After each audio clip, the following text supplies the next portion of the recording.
nous bénissons le Seigneur pour ce qu'il est en train de faire et encore qu'il y a d'autres extensions qui sont en cours. Au mois de mai, nous allons aller au Canada pour ouvrir une cellule là-bas aussi parce qu'on a des fils spirituels qui sont partis de Bordeaux, de Paris pour s'installer à Montréal suite à des prophéties que je leur ai données qui se sont accomplies. Donc il y a un bon loyer qui se forme là-bas. Nous sommes en train de préparer également une ouverture là-bas. Dieu fait des choses extraordinaires. Je crois que c'est aussi ta saison. Pas d'extension, les gars, tu reçois la grâce. Tu reçois la grâce. Alors, moi, je suis en train de parler, tu vois, le Seigneur me dit, c'est cet homme-là, comment vous appelez? Vous, oui. Dominique.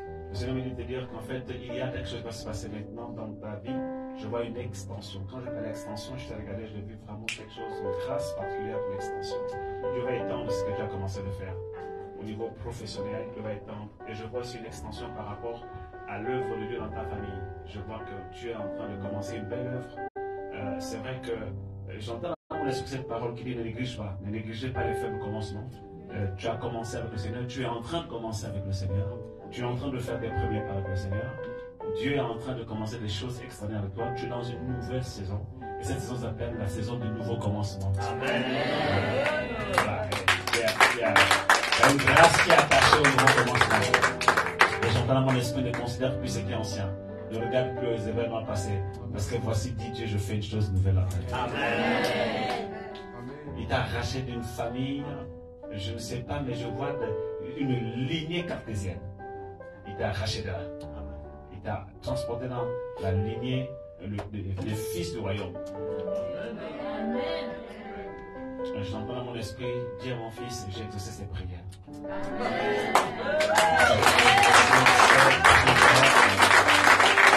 vais venir te dire que voilà, les prières que tu as faites pour ta famille, il les a exaucées. Plus jamais, j'entends, plus jamais quelqu'un ne mourra de cancer dans ta famille.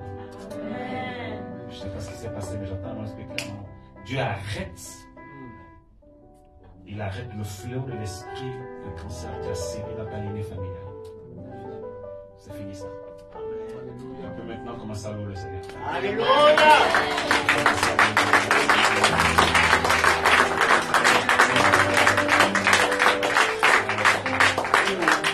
Mouna, c'est qui l'a transporté. Mouna, tu peux venir un instant s'il te plaît? Pendant que tu conduisais, le Seigneur me parlait sur ta vie. Je vais te dire que en fait, il va se révéler à ta famille. Avance. Il a entendu des prières sur ta famille. J'ai vu que tu as été persécuté pour ta foi. Quand tu t'es converti, ça n'a pas été facile. J'ai vu vraiment que tu as été persécuté. Et encore que j'ai le sentiment dans mon esprit que ce n'est pas encore fini. Mais tu as payé le prix fort. Dieu va se révéler à plusieurs membres de ta famille.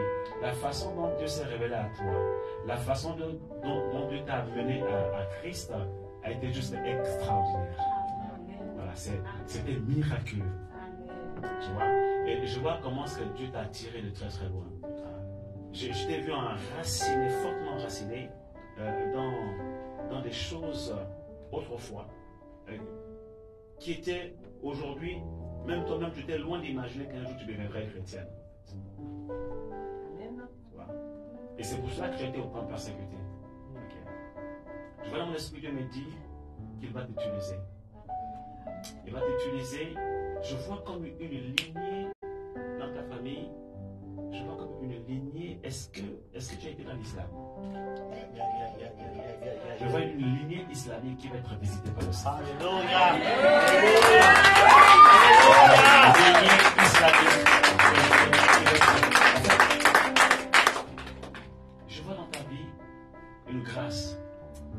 Dieu va te... S'il n'a pas commencé à le faire maintenant, il va ouvrir tes yeux. Et je pense qu'il a commencé à le faire. Vous savez, je vois une grâce pour les visions. Il a commencé à le faire. Une grâce pour les visions. Et ce qui va se passer, Dieu va se révéler à plusieurs membres de ta famille. Même ceux qui t'ont persécuté, ils vont avoir des visions mais terribles. Terribles. Il y en a même parmi eux qui vont voir des anges. Amen. Il y en a qui sont les plus incrédules, à qui même Jésus lui-même va se révéler. Amen. Jusqu'à ce qu'ils se convertissent. Continue de prier. Il m'a dit, j'entends tes prières en faveur de ta lignée familiale. Amen. Et ce que je fais à toi, je le ferai avec eux. Alléluia. Reçois la grâce de Dieu et que la faveur de Dieu soit sur toi. Je vois ici une puissante servante de Dieu que Dieu va utiliser fortement. Fortement. Et la lignée familiale islamique, là, il va commencer à les convertir les uns après les autres. Ça va juste être extraordinaire parce qu'ils vont, pour la plupart, vont recevoir le Seigneur à travers des visions extraordinaires. Des visions avec des yeux ouverts. Amen. La grâce prophétique est sur ta vie. Amen. Jésus reçoit la grâce prophétique. Je ouvre les yeux. Je libère la grâce prophétique sur toi. L'onction prophétique est sur ta vie. Reçois la grâce. Dans le nom puissant de Jésus. Yes. Le manteau est sur toi. Au nom de Jésus. Il ouvre tes yeux afin que tu vois. Il ouvre tes oreilles afin que tu entendes. Il se sert de toi. Puissant de Jésus. Wisdom.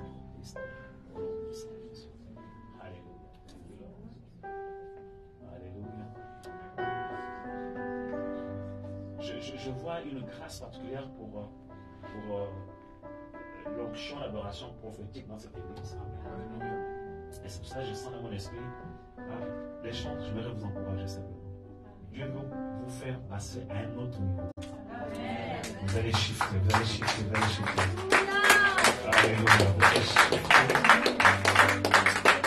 La plupart d'entre vous allez commencer à expérimenter l'onction prophétique pendant que vous serez en train de chanter, pendant que vous serez en train d'adorer le Seigneur. Les dons prophétiques vont se manifester. La vision elle sera claire. Vous allez commencer à voir des choses. La parole de connaissance, la prophétie viendra dans votre bouche. Le Saint-Esprit se saisira de vous et va commencer à parler. Vous inspirez des chants prophétiques. Vous allez commencer à chanter des choses que les gens vivent. Vous allez commencer à chanter et révéler des choses que les gens sont en train de vivre. C'est la parole de connaissance qui va se révéler, c'est manifester à travers le chant. Sur les paroles, la prophétie, pour encourager un cœur qui est brisé, pour consoler, pour guérir, pour relever. La grâce prophétique descend sur le groupe louange. Ce week-end, vous n'allez pas vous reconnaître. Avec vous, nous allons aller en eau profonde. En eau profonde, l'adoration sera autre chose que ce que vous avez déjà expérimenté jusqu'à présent. Quand je parle, il y a une activation de dons prophétiques. Activation. Recevez. Activation. Dieu est en train de faire quelque chose. Il aiguise votre entendement spirituel.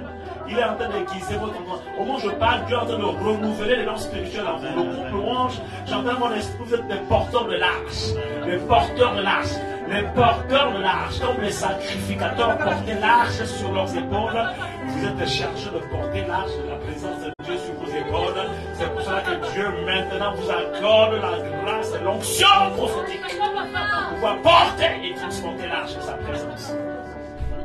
À chaque réunion, à chaque rencontre, recevez le français l'onction prophétique. Recevez l'onction prophétique au nom puissant de Jésus.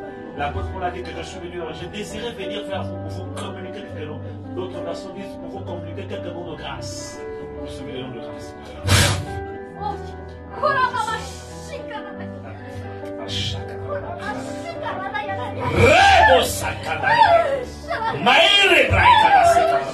Je mettrai mes paroles dans ta bouche, dit l'Éternel des armées. Je parlerai à travers ton chant. Je parlerai au cœur.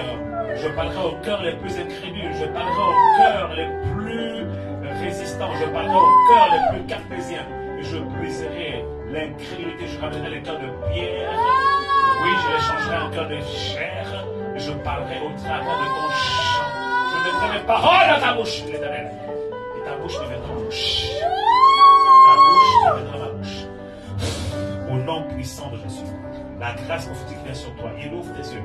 Les songes, oh là là là là, les songes prophétiques, les rêves prophétiques, ça va être grave. Tu vas voir des choses qui vont s'accomplir. Amen. Ça va être tellement puissant, tellement précis. Dieu va te parler. Avant que la chose arrive, tu la verras. Et tu annonceras. Oui. La grâce prophétique vient sur toi. Dieu se sert de toi dans le chant. Ton adoration change de dimension. Elle devient prophétique, hautement prophétique. Au nom puissant de Jésus. J'entends dans mon esprit cette parole pour toi. C'est que tu as apparu, je te le rends. Ce que tu as apparu, je te le restitue. Venir vers toi une saison de restitution. Au niveau de relations, restitution. Au niveau matériel, restitution. Au niveau professionnel, restitution. Au niveau financier, restitution. Il a dit, c'est l'année de la restitution pour toi.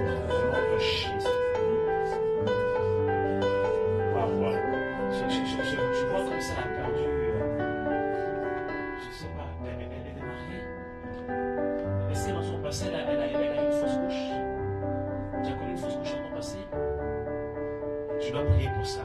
Dans ta famille, est-ce que tu as connu une fausse couche? Des femmes. Je vois dans mon esprit que je dois arrêter ce phénomène.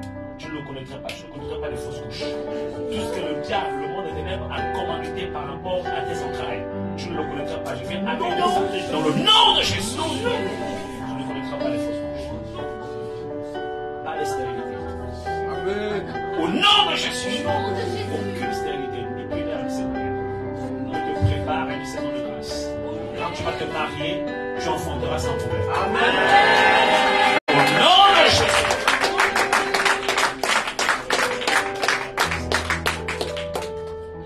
Je combattrai ce qui te combattent. Tes combats ne veulent pas combattre les hommes. Oui. Tu as beaucoup combattu, beaucoup de combats dans ta vie. Mais tu es une femme de foi. Je vois ici arrêter devant moi une guerrière de l'éternel. J'entends dans mon esprit, je rends ton faux dur en face de tes adversaires. Ceux qui te combattent me combattent. Et il est terrible d'avoir pour ennemi le Dieu redoutable. Je me révélerai à toi comme étant Jéhovah Sabaoth, celui qui combat tes combats. L'Éternel combattra pour toi. Quant à toi, garde le silence. Je vais te faire justice parce que je m'appelle Jéhovah Yahweh Tsidkenu, le Dieu de justice. Je vais te faire justice. Là où tu as subi des injustices, je vais te faire justice. Je vais te justifier. Parce que ceux-là que j'ai appelés, je les ai aussi prédestinés. Ceux que j'ai prédestinés, j'ai aussi justifiés. Je te justifie. Amen. Face aux autorités de cette nation, je te justifie. Face aux institutions de ce pays, je te justifie. Alléluia. Je suis le plus grand avocat des Français. Là où les avocats de la terre n'ont plus rien faire. Moi, l'avocat céleste, le divin avocat, je vais te faire justice. Je défends ta cause. Et je vais incliner les cœurs des rois, des décideurs, des autorités de cette nation entre mes mains. Les cœurs de ceux qui ont le pouvoir de décision. Les cœurs de ceux qui ont le pouvoir de décision sur tes dossiers. Je les incline favorablement à ton égard. Je viens ôter le vêtement de tristesse. Et je mets sur toi un vêtement de louange. Avant la fin de cette année, le 31 décembre 2023, tu témoigneras. Amen. Parce que je vois sur elle un vêtement de louange. Amen. Parce qu'il change ta douleur en action de grâce. Quelqu'un ici acclame le Seigneur. Alléluia. Il me dit qu'il change tes souffrances en action de grâce. Et c'est que tu as vécu. C'est pour te donner des sujets de louange à Dieu. Ouais. Tout ce que tu as vécu, c'est pour te donner des sujets de louange à Dieu. Des sujets d'action de grâce à Dieu. Ça y est, c'est fait. C'est fait. Sur la grâce de Dieu. Ouais. Waouh, le ciel est ouvert sur ta vie. Tu peux commencer à louer l'Éternel. Parce que cette année pour toi, c'est l'année de l'accomplissement.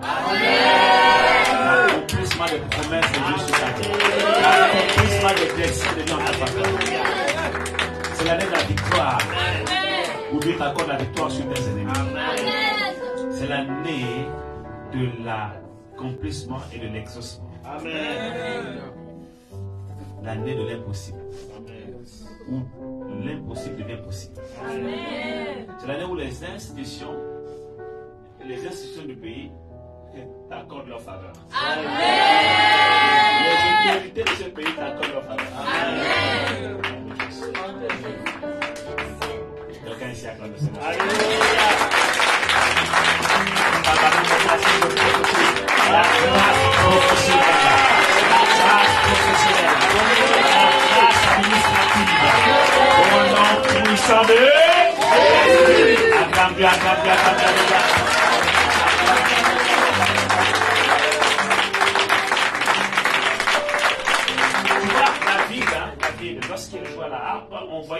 bon musicien, bon chante, etc. Mais on ne savait pas que derrière sa harpe se cachait un roi.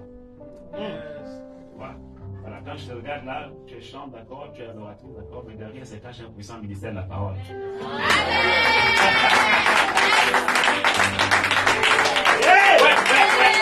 C'est une enseignante de la parole. C'est une enseignante. Je vois aussi une enseignante. Le ministère de la louange, la grâce à la louange, à l'adoration, ce n'est qu'un équipement pour lui ouvrir, alléluia, les portes, la présence de Dieu, de faire descendre l'atmosphère, afin de lui activer l'inspiration et la révélation, afin d'activer en toi l'essence de l'inspiration et de la révélation. Je vois une femme ici qui aime la parole de Dieu. Je vois une femme qui aime le livre, qui aime la lecture, qui aime la méditation. Et Dieu ouvre ton esprit. C'est là que écrit, et Jésus leur ouvrit l'esprit afin qu'ils comprissent les Écritures. Amen. Il ouvre ton esprit afin que tu aies un accès de compréhension aux Écritures comme jamais auparavant. Oui, les mystères de la parole ne seront pas cachés. Amen. Et une grâce qui vient sur toi. Amen. Pour l'enseignement de la parole. Dans le monde de Dieu, reçois la grâce pour la révélation de la parole. Que la révélation de ces paroles t'éclaire et t'accorde l'intelligence. Que tu sois vraiment une source d'édification. Je vois en elle aussi une grâce pour le conseil. Ouais, Dieu va l'utiliser dans le conseil. Je vois beaucoup de jeunes filles se confier à toi. Et elles trouveront en toi les paroles de consolation nécessaires. Alors, reste attaché à ta mère spirituelle, sois fidèle. Okay, je vous parle à vous toutes. Et le transfert sera effectif. Amen. Quelqu'un ici acclame le Seigneur. Amen. Il y a plusieurs de vos fils et vos filles qui sont derrière les instruments là, mais qui sont comme David. Il y a des rois cachés derrière leur arme. Des rois cachés derrière leur arme. Okay. Voilà. Continue à servir le Seigneur. Pendant que tu sers le Seigneur, Dieu prépare les choses. Il prépare les choses. Je vois que cette soeur a donné beaucoup d'argent. J'attends mon esprit, Dieu va le rendre. Amen. Je ne sais pas dans quoi, est-ce qu'elle investit quelque part, mais je vois une restitution financière, une grâce financière qui vient sur ta vie. Sois encouragé. Oui, c'est toi, Jésus. Oui, c'est toi, Jésus. Voilà, tes fils là. Voilà, il y a le transfert, ce qui descend sur vous là, ça vient sur eux. Amen. Dieu est en train de préparer, tu sais, un noyau solide. Tout ce que tu vois là, en fait, ce n'est pas encore le peuple. Hein? Dieu a un peuple nombreux pour vous dans cette ville. Amen. Mais tout ce que tu vois là, c'est en fait le noyau. Amen. Considère ça comme étant la dîme du peuple que Dieu va te donner. Amen.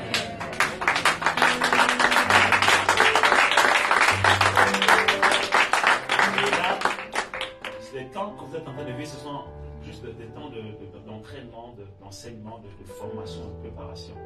Okay? Parce que quand je le vois, je vois des fils de prophètes, pas forcément qui vont devenir prophètes, mais je vois des gens que Dieu prépare autour de vous, comme lui par exemple, comme plein d'autres, c'est ça, qui prépare autour de vous. Vraiment, c'est, en fait, la période que vous êtes en train de traverser, c'est comme juste une période de formation des leaders. Amen. Ils forment les leaders. Beaucoup d'entre eux ont un ministère pastoral, un ministère d'enseignant, un ministère prophétique, un ministère de la parole, des fils comme les filles. Voilà. Dieu vous prépare. Pendant ce week-end, par la grâce de Dieu, peut-être que Dieu précisera encore des choses. Okay? Mais vraiment, Dieu est en train de préparer une grande œuvre à travers dans cette vie. Il y a un peuple nombreux. C'est incroyable. Il y a un peuple nombreux dans cette ville. Et eux-mêmes, recevez la grâce prophétique. Merci à Jésus. Là où vous êtes, recevez la grâce prophétique. C'était juste le bonsoir. Amen. Le bonsoir, comme vous m'avez bien accueilli, donc avant de commencer le séminaire, c'était juste l'entrée à la matière. Amen. Nous que ce séminaire soit placé sous le signe de la grâce prophétique. À un niveau qu'on n'a encore jamais expérimenté au nom de Jésus. Je déclare que durant ce week-end, le ciel est ouvert. Amen. Et l'onction et la grâce prophétique coulent la feu. Et nous ne ferons point de feu. Au nom puissant de Jésus. Est-ce que tu sais pourquoi, homme de Dieu, tu as été beaucoup attaqué au niveau de la santé? Tu sais pourquoi? Parce que Jésus-Christ aussi il a souffert dans son corps. Et par les maîtres, il a pris nos maladies dans son corps. Et par les maîtres sûrs de son corps, nous avons été guéris. Et donc il a souffert nos maladies pour devenir un instrument de guérison pour l'humanité entière. Dieu me dit, en fait, tu as beaucoup souffert dans ton corps pour achever les souffrances de Christ. Amen. Comme l'apôtre Paul l'a dit, qu'il a achevé les souffrances de Christ. En fait, tu vois, Dieu a permis que tu vives ces choses pour que tu puisses devenir un instrument de guérison. Tu vois, dans mon esprit, que ton ministère sera marqué par la guérison. L'onction de guérison vient sur ta vie. Je vois les dons prophétiques, dons de guérison sur ta vie. En fait, pendant la période de Covid, on allait te pleurer en fait. On allait te perdre. Mais Dieu t'a gardé en fait. Parce que le vent, comme en Égypte, quand le vent passait, heureusement que la marque du Seigneur était sur toi et sur ta maison. Le vent est passé outre. Mais il n'est pas passé sans qu'il y ait des secousses. Tu as ressenti les secousses. Mais Dieu voulait te faire comprendre seulement qu'il te garde. Parce qu'en réalité, lorsque tu as senti les secousses, tu es mieux placé pour louer le Seigneur, pour l'adorer, parce que tu sais que Dieu t'a délivré.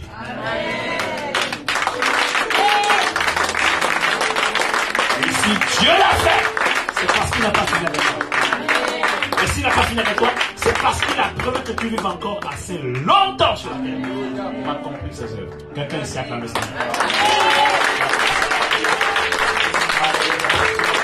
Lève-toi là-dessus au nom puissant de Jésus. Je déclare la faveur de Dieu ce week-end. La grâce prophétique ne nous fera point défaut. Je déclare au nom puissant de Dieu. Alors que Seigneur Dieu, tu as permis que nous puissions faire cette antenne en matière avec des salutations prophétiques, nous voulons maintenant écouter l'introduction du thème de ce séminaire, cette conférence prophétique. Allez en eau profonde. Parle-nous Seigneur et fais-nous du bien encore ce soir. Au nom puissant de Jésus, j'ai ainsi prié. Quelqu'un dit avec moi Amen. Amen. Acclame le Seigneur pour sa parole. Alléluia. Tu peux te rasseoir dans la présence de Dieu. Dis à ton frère, c'était juste l'entrée à la matière. C'était juste l'introduction. C'était juste une salutation prophétique. Maintenant, on va introduire le thème quand même. Alléluia. Parce qu'on a 3 jours ensemble. Gloire à Dieu. Dieu va faire du bien à quelqu'un, n'est-ce pas? Qui le croit, qui le croit. Qui croit que Dieu va lui faire du bien. Amen. Donc, le thème, c'est aller en eau profonde, n'est-ce pas? Amen. Venez avec moi dans le livre de Luc, dans l'évangile selon Luc. C'est le seul évangéliste, c'est le seul évangile qui parle de cette histoire, la pêche miraculeuse. Nous sommes dans Luc chapitre 5. Parce qu'il y a eu 2 pêches miraculeuses. Il y a eu une pêche miraculeuse avant la mort de Christ et une autre pêche miraculeuse après la mort de Christ, donc la résurrection de Christ. Et la pêche miraculeuse avant la mort de Christ, c'est l'évangile de Luc qui en parle. Et la pêche miraculeuse après la mort de Jésus, donc à sa résurrection, c'est l'évangile de Jean qui en parle. Je vais relire ça dans la version du Seigneur, ici, donc la première pêche miraculeuse. Alors, on est au chapitre 5, on va lire à partir du verset 1. Dans la version du Seigneur, je vais lire. Un jour, alors que Jésus se tenait sur les bords du lac de Génézareth, et que la foule se pressait autour de lui pour écouter la parole de Dieu, il aperçut 2 barques au bord du lac. Les pêcheurs en étaient descendus et nettoyaient leurs filets. L'une de ces barques appartenait à Simon, Pierre. Jésus y monta et lui demanda de s'éloigner un peu du rivage, puis il s'assit dans la barque et se mit à enseigner la foule. Quand il eut fini de parler, il dit à Simon-Pierre, « Avance vers le large en eau profonde. Puis, toi et tes compagnons, vous jeterez vos filets pour pêcher. » Maître, lui répondit Simon, « Nous avons travaillé toute la nuit et nous n'avons rien pris. Mais puisque tu me le demandes, je jeterai les filets. » Ils les jetèrent et prirent tant de poissons que leurs filets menaçaient de se déchirer. Alors ils firent signe à leurs associés dans l'autre barque de venir les aider. Ceux-ci arrivèrent et l'ont rempli les 2 barques au point qu'elles affonçaient.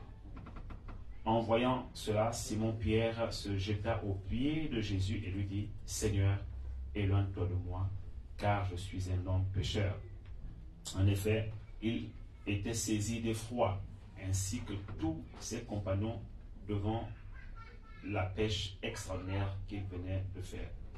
Il en était de même de Jacques, de Jean, fils de Zébédée, les associés de Simon. Alors Jésus dit à Simon, « N'aie pas peur, à partir de maintenant, tu seras pêcheur d'hommes. » Dès qu'ils eurent ramené leur bateau au rivage, ils laissèrent tout et suivirent Jésus. Amen. Amen. Amen. Amen. Quelle merveilleuse histoire. Amen. Donc voilà, c'est de ce texte qu'est tirée la thématique. Okay?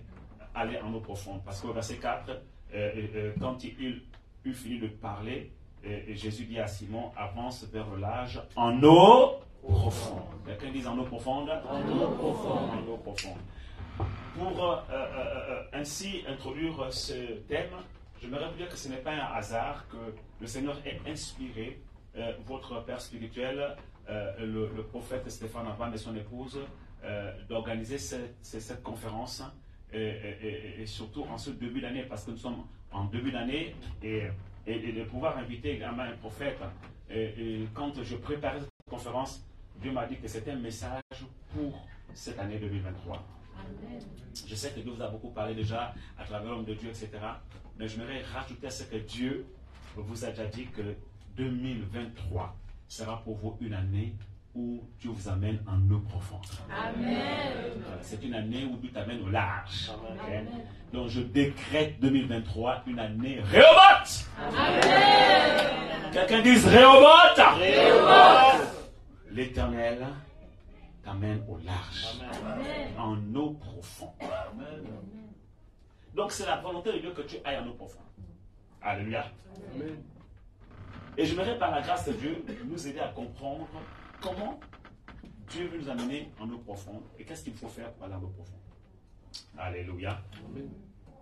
La première chose ici, nous voyons que Simon-Pierre était un pécheur. Et dans l'histoire de Simon-Pierre, l'histoire de sa famille, on se rend compte qu'il n'était pas le premier pécheur en fait. Son père était pécheur. Et les métiers, jadis comme aujourd'hui, se transmettaient de père en fils. Par exemple, Jésus était charpentier. Pourquoi? Parce que Joseph était charpentier. D'accord? Donc les fils apprenaient auprès de leur père. Même si d'avance tu n'étais peut-être pas prédestiné à faire la chose, mais quand tu grandissais, tu faisais quand même le métier en attendant de pouvoir entrer dans ta vocation. Et c'est pour ça que Jésus aussi a fait de la charpenterie, même si on sait que Jésus n'était pas né pour être charpentier. Mais quand même, il a fait de la charpenterie. Il a été appelé fils du charpentier. Et donc, Pierre, c'était pareil. Il a hérité ce métier de son père. Et c'était un expert dans la pêche. Il n'était pas seul. Il y avait aussi Jacques, il y avait Jean, les deux fils de Zébédée. Il y avait plusieurs associés. C'est des personnes qui connaissaient la pêche, qui avaient une entreprise familiale de pêche et qui avaient déjà fait leurs preuves. Donc, ils avaient des connaissances, ils avaient des références, ils avaient une expertise dans le domaine de la pêche. Et c'est sûr qu'ils avaient des résultats aussi, puisque une entreprise comme celle-là, qui a été transmise de père en fils, ça veut dire que c'est une entreprise qui a prospéré au fil des années. Alléluia. Amen. Donc c'est des personnes qui ont prospéré, qui ont bâti une fortune à travers la pêche, qui étaient connues. Okay? C'est pour dire qu'en fait, à un moment donné, tu peux avoir des diplômes, tu peux avoir une connaissance ou des connaissances, tu peux avoir une expérience, tu peux avoir une expertise, tu peux avoir eu des résultats dans un domaine bien précis de ta vie. Mais il arrive à un certain moment où toutes tes connaissances, toutes tes références, toute ton expérience, toute ton expertise atteignent leur limite. Et je vais leur faire comprendre que tout ce que Pierre a vécu jusqu'à présent, comme expérience, comme prospérité, comme réussite, n'était que le fruit de ses efforts humains. Amen. Alléluia. N'était que le fruit de ses efforts humains. Tout ce qu'il a pu avoir comme succès n'était que le résultat de ses efforts humains. Amen. Et gloire soit à Dieu, parce que quand nous naissons, Dieu ne nous fait pas venir sur la terre dépourvu de tout moyen. Dieu nous accorde des capacités naturelles. Il nous accorde des dons, des talents. On appelle des dons naturels. Okay? Et sur le plan humain, nous avons déjà de quoi naturellement prospérer. Nous avons de quoi naturellement réussir dans la vie. Et Dieu aime ça. Dieu bénit l'œuvre de nos mains. Et c'est important de le comprendre. Et j'aimerais vous encourager à fructifier vos talents. J'aimerais vous encourager à vous investir et à investir pour développer les dons naturels que Dieu nous a donnés.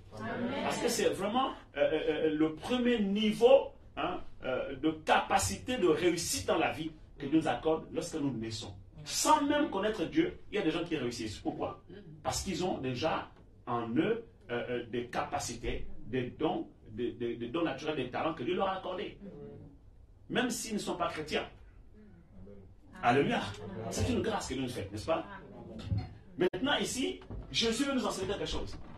Il dit, tout ce que tu peux faire, tout ce que tu as mis toi à faire, tu le fais, c'est très bien.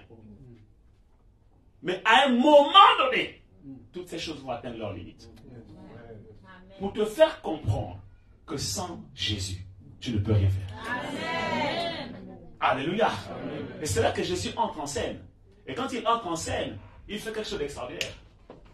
Et d'abord, Pierre, il arrive dans la vie de Pierre au moment où Pierre va vivre une expérience qu'il n'a encore jamais vécue dans sa vie. Il a travaillé toute la nuit sans attraper aucun poisson, même pas une petite truite, même pas un petit frétin de sardine.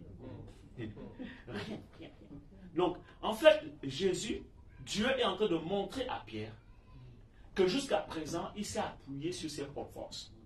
Jusqu'à présent, il a compté sur son expérience. Il a compté sur ses connaissances. Il a compté sur son expertise, ses références. C'est bien. Mais en ce moment, au niveau où il est arrivé, il ne peut pas aller plus loin sans Jésus dans sa vie. Amen. Je veux dire à quelqu'un, au niveau où tu es arrivé, tu ne peux pas aller plus loin sans Jésus. Amen. Jusqu'à présent, Dieu t'a laissé faire. Il t'a laissé croire que tu étais fort. Et tu as cru que tu étais fort.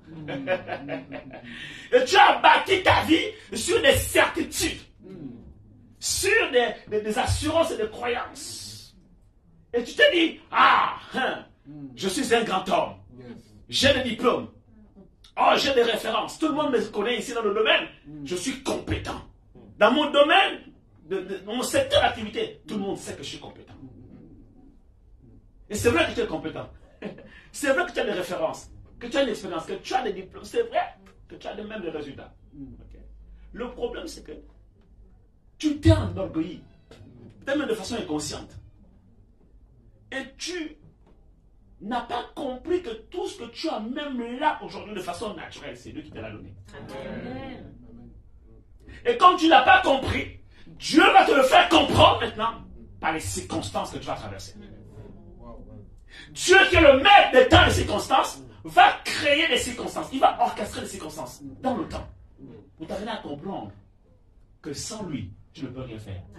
Et que même les dons que tu as, les connaissances que tu as, l'expérience que tu as, les références que tu as, c'est lui qui te les a données. L'expertise que tu as, c'est lui qui te l'a donné. L'intelligence que tu as, c'est lui qui te l'a donné. La sagesse que tu as, c'est lui qui te l'a donné. Les dons que tu as, c'est lui qui te les a donnés. Les talents que tu manifestes, c'est lui qui te les a donnés. Même les relations que tu as, les connexions que tu as, c'est lui qui a permis que tu les aies. Donc il va créer une circonstance. Et dans la vie de chaque être humain, il y a toujours une nuit sans poisson.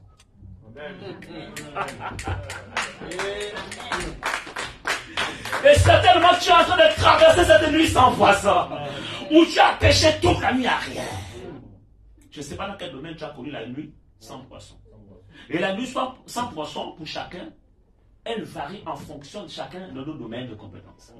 Et parfois, elle peut durer en fonction aussi de chacun. Oui, pour certains 24 heures. Pour certains 24 heures, c'est court. Mais pour d'autres, 8 heures de nuit, c'est long. C'est long. C'est pas par rapport au temps, c'est pas par rapport au temps chronos, la honte, mais par rapport au temps kairos de Dieu. Ça peut durer. Parce que Dieu le maître des temps et des circonstances. Amen. Et soit il nous laisse faire. Jusqu'à ce que nous nous rendions compte. Et ce jour-là, Pierre avait besoin de comprendre qu'au niveau où il est arrivé, il atteint ses limites. Je me dis à quelqu'un, lorsque tu te rends compte que tu as atteint tes limites, que tu n'arrives plus à avancer. Parce que très souvent, tu vois, à un moment donné de notre vie, on fait des choses, ça marche. Puis à un moment donné, on commence à connaître le déclin, on commence à connaître des mois difficiles, on commence à connaître des épreuves. On se dit, mais qu'est-ce qui nous arrive? On se pose des questions, mais pourtant jusqu'à présent tout marchait. Il y a même des gens qui m'ont dit, j'ai l'impression que quand j'étais dans le monde, je n'avais pas autant de problèmes. Et maintenant que je suis en Christ, j'ai l'impression que c'est là que j'ai vraiment tous les problèmes du monde. Je dis, bienvenue au club! Amen. Quelqu'un ici a entendu cette alléluia. Bienvenue au club de l'aventure de la foi. Bienvenue. Et Dieu permet que nous ayons des épreuves. Pourquoi? Pour créer en nous la frustration. Et Pierre était frustré. Comment quelqu'un qui maîtrise les eaux, qui maîtrise les mouvements de la mer, qui connaît les variations en fonction des horaires, à quel moment on peut capturer les poissons, il n'a pas fait une sortie nocturne pour rien. Parce qu'il savait que c'est à ce moment-là qu'il capture très souvent, et qu'il fait les meilleures pêches. Tu comprends? Mais ce jour-là, toute une nuit sans péché. Voilà, frustration. Je vais dire à quelqu'un ici.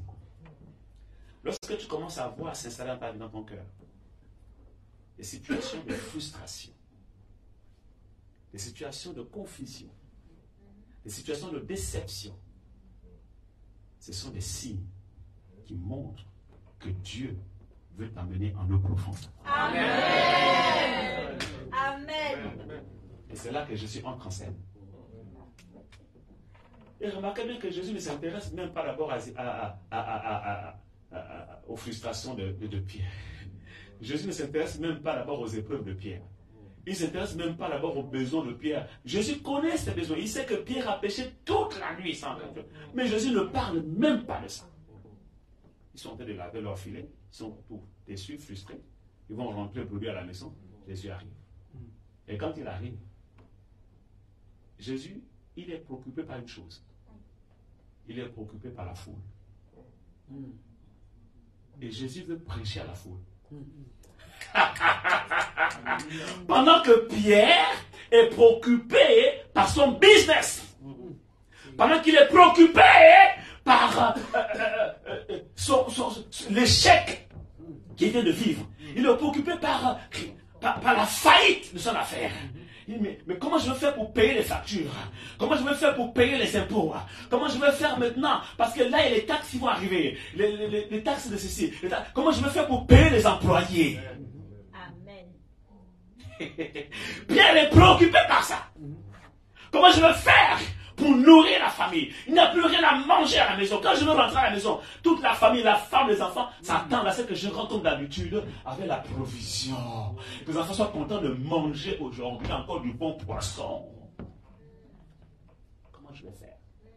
Comment je vais faire pour payer la scolarité des enfants? Comment je vais faire pour payer le loyer? Comment je vais faire pour payer les charges? Mais Jésus est conscient de toutes ces choses. Jésus est au courant de tout ça, mais il n'en parle pas. Et très souvent, c'est ce qui nous arrive. On vient à l'église, on est chargé de préoccupations. Le pasteur parle tout sauf de nous. Le prophète arrive, il prophétise sur tout le monde sauf sur nous. Et on est encore frustré davantage. J'ai une bonne nouvelle pour toi. C'est le signe que tu dois aller en eau profonde. Amen. Oh, acclame le Seigneur, alléluia. Acclame bien. C'est le signe que tu dois aller en eau profonde. C'est le signe indicateur que tu es arrivé dans la zone où Jésus va te propulser en eau profonde. Souvent, les choses ne viendront pas comme toi tu l'imagines. Et toi-même, tu ne sais même pas quel est ton véritable besoin. Pierre croyait que son besoin, c'était le poisson. Alors que son besoin profond, ce n'était pas le poisson. Son besoin profond, c'était d'aller en eau profonde.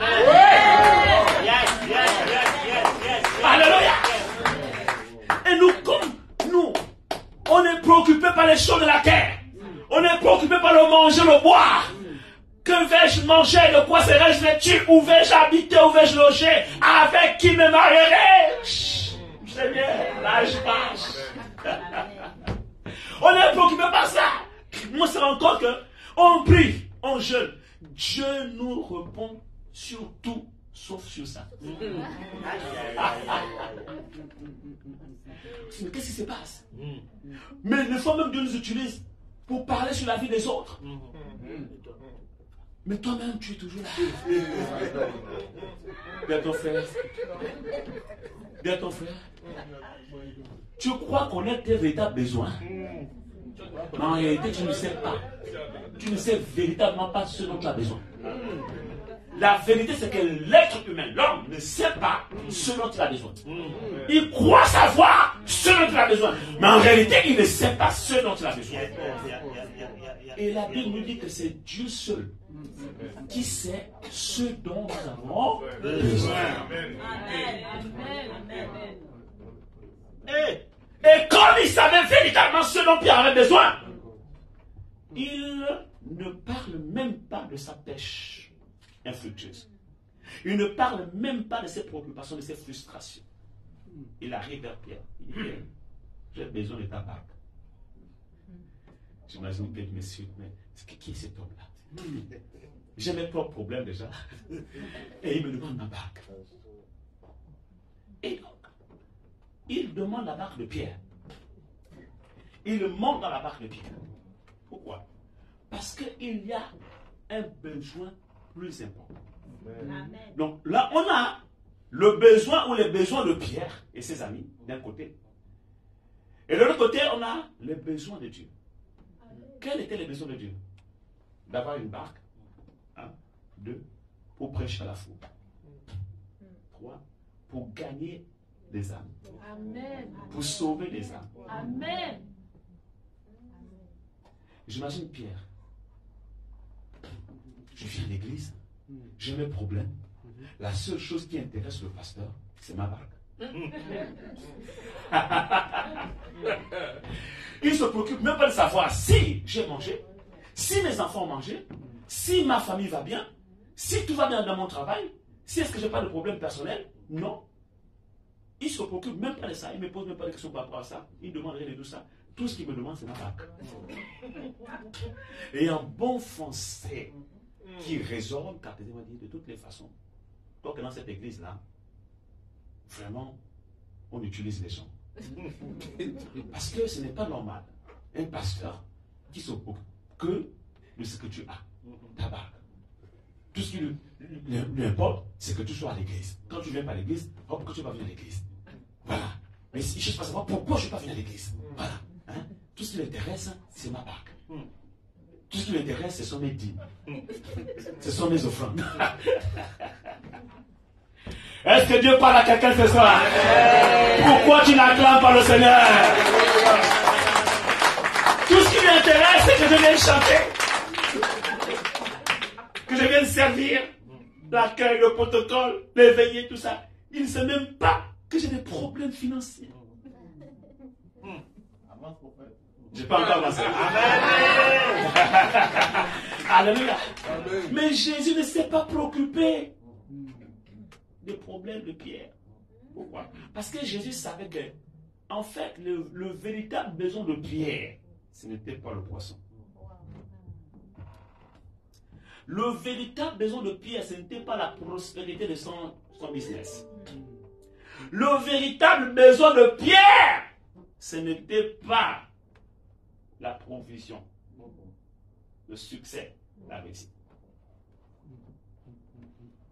Parce que toutes ces choses ne sont que la conséquence de quelque chose. Le véritable besoin de Pierre était d'aller en eau profonde. Et pour aller en eau profonde, premièrement, il fallait qu'il cède sa barque.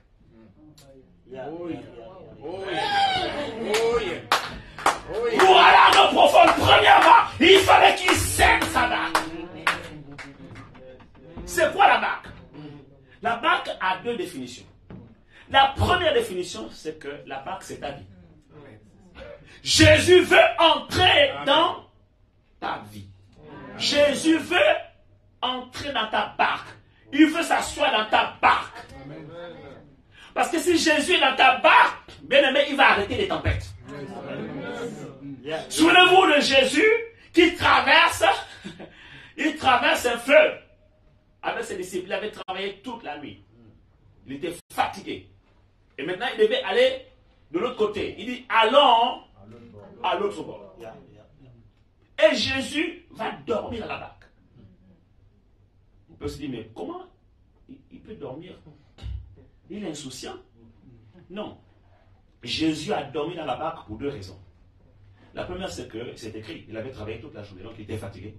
C'était important qu'il se repose. Mais la deuxième raison qui n'est pas apparente, mais qu'il faut décoder, décrypter à travers les Écritures, c'est que lorsque Jésus-Christ va traverser avec ses disciples, de l'autre côté, qu'est-ce qui va se passer? Un démoniaque appelé le démoniaque de Gadara, que personne ne pouvait maîtriser, qui habitait les sépulcres, qui détruisait tout, va courir, se jeter au pied de Jésus. Il va recevoir sa délivrance. 6000 démons. Ça veut dire que cet homme a été habité par toute une armée romaine. Parce que les gens, quand ils disent les gens c'était une armée romaine de 6000 à 7000 soldats. Voilà un homme qui était habité par toute une armée. Vous comprenez pourquoi aucun homme ne pouvait l'arrêter? Personne. Parce qu'à partir de 18h, tout le monde rentrait chez soi pour dormir. Tout le monde avait peur dans le village. On pouvait mener vraiment toute une armée, il les terrassait. Pourquoi? Parce qu'il n'était pas seul. C'était toute une armée dans un homme. Donc Jésus était conscient que ce qu'il attendait de l'autre côté n'était pas petit. Jésus était conscient que ce qu'il attendait de l'autre côté n'était pas une main sans fer. Oui.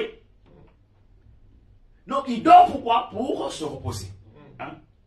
Deuxièmement, il dort pour renouveler son onction. Amen. Pourquoi? Parce qu'il savait que de l'autre côté, ce qu'il attendait n'était pas une mince affaire.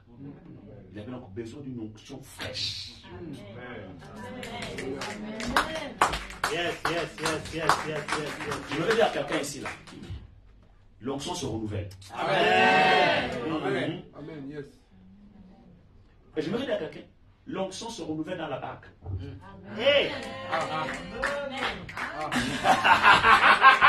L'onction se renouvelle Dans la barque. Tu comprends maintenant pourquoi Jésus a besoin de ta barque? Il veut entrer dans ta barque. Il veut amener le repos dans ta barque. Voilà pourquoi il se repose. Afin de te régénérer, pour t'accorder de nouvelles forces par rapport à tout ce que tu as dépensé comme énergie jusqu'à présent, toute ta vie, tu as travaillé dur. Il veut renouveler tes forces. Il veut renouveler tes forces physiques. Il veut renouveler tes forces émotionnelles. Il veut renouveler tes forces mentales. Il veut renouveler tes forces intellectuelles. Il veut renouveler tes forces spirituelles. Amen. Et pour cela, il faut qu'il entre dans ta barque. Amen. Alléluia. Amen. Et une fois dans ta barque, même si l'eau essaie de rentrer, sois tranquille. Parce que tout a été créé pour lui et par lui. Donc les eaux ne peuvent pas le submerger. Alléluia. Quelqu'un s'est acclamé le Seigneur. Alléluia. Même les grandes eaux ne peuvent pas le submerger. C'est lui le créateur. Tout a été créé par lui et pour lui. Amen. Tout lui obéit. Amen. Il est le maître. Amen. Donc quand l'eau le voit même là, les vagues le voient même. Les vagues s'inclinent devant lui. Amen. Donc quand Jésus dort, c'est parce qu'il est conscient de tout ça. Amen. C'est lui le créateur. Donc sa créature ne peut pas le tuer. C'est lui le créateur. Donc sa créature ne peut pas le tuer. Amen. Quelqu'un est sacré de Seigneur. Alléluia. C'est lui qui a créé le forgeron. Et c'est lui qui a aussi créé celui qui peut détruire. Quelqu'un ne comprend pas ici. Donc voilà pourquoi Jésus a dormi tranquille. Bon, les disciples, qui était dans la barque avec lui, qui n'avait pas cette dimension de révélation, c'est normal qu'il panique. Et vous savez pourquoi souvent vous paniquez dans les temps de tempête? Est-ce que vous savez pourquoi vous paniquez? C'est parce que vous n'avez pas la révélation de celui qui est dans votre barque. Amen. Parce que si vous avez la révélation de celui qui est dans votre barque, vous saurez que dans votre barque, vous avez le Créateur. Amen. Ah, yes. Hallelujah. Yes. C'est lui devant qui même les tempêtes obéissent. Vous savez, je suis convaincu que cette traversée-là, la tempête qui s'est abattue là, c'était une attaque. Parce que quand Jésus dit allons à l'autre bord, c'est parce qu'il savait déjà le travail qu'il attendait là-bas. Une grande délivrance d'un démonaque qui était habité par toute une armée, les gens. Donc les démons étaient au courant que là, Jésus arrive. Jésus arrive. Donc c'était une attaque spirituelle pour empêcher à Jésus de traverser, pour venir délivrer le démonaque de Gadara. Qu'est-ce qui va se passer? Les esprits là vont se déchaîner en complicité avec les esprits des eaux. Ils vont se téléphoner. Donc les esprits qui étaient dans le démonaque de Gadara vont envoyer un WhatsApp aux esprits des eaux. Il y en a qui ont envoyé même des télégrammes, qui ont envoyé en fait des tweets. Ils ont tweeté. Ils ont tweeté les esprits des eaux. Les esprits des eaux se sont levés parce qu'ils travaillent en réseau. Ils se sont levés, localisés là-bas, elle est là. Et les disciples qui n'étaient pas au courant de ce qui se passait dans le monde des esprits commencent à paniquer. Mais Jésus était en paix. Pourquoi? Parce que tout lui est soumis. Et quand il s'est réveillé, parce que oui, mais tu dors, tu ne t'inquiètes même pas de ce que nous périssons. Quand il s'est réveillé, qu'est-ce qu'il leur reproche? Il dit homme de peu de foi. La peur est un signe de manque de foi. La peur, c'est le contraire de la foi. Comment Jésus a su qu'il n'avait pas la foi, qu'il avait peu de foi? Parce qu'il avait peur.